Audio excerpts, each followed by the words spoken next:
W. Chat, by the way, this is Hassan's head moderator, chat. Put a W in the chat. We stole $8,000 from him. W. He needed that. Yes. Yes.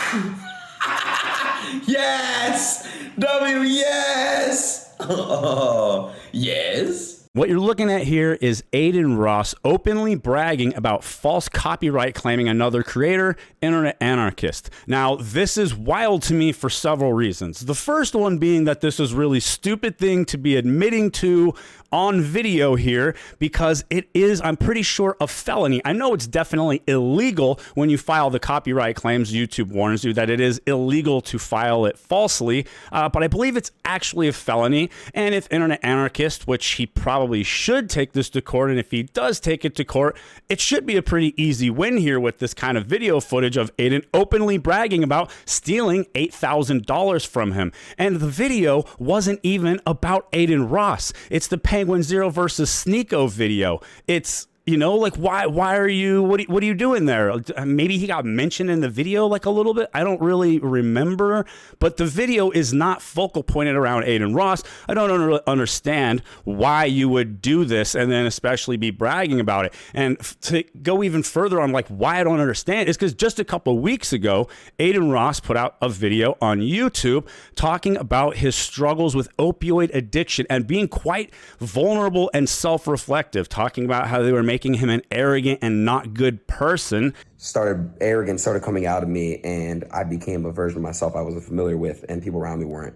And that he was going forward, going to be getting back to his self of spreading nothing but positivity and love. He even talked about how evil is so strong in the world and it's so contagious and there's so much evil. So it was really important for him to be a force for good and for love. And back to spreading love and nothing but love, because we live in a world where evil is very, very contagious, and it just dwells and it exists on so many people, and it's horrible.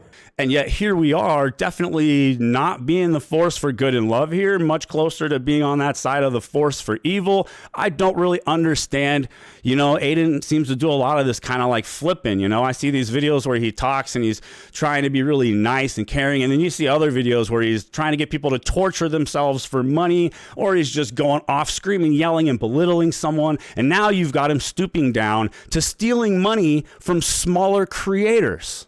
I don't know what the deal is with Adin. I'd say it seems like he could use some help. The dude could definitely use a good positive role model other than Andrew Tate being the guy's role model. And other than that, I just wanted to do a little video here and talk about it, get more exposure out on it. I haven't really seen videos on this yet, and I think it's worth talking about and spreading that exposure so that hopefully things can go the way of internet anarchists, and hopefully YouTube will, you know, notice, respond, listen, and possibly do something to Adin here over these false claims.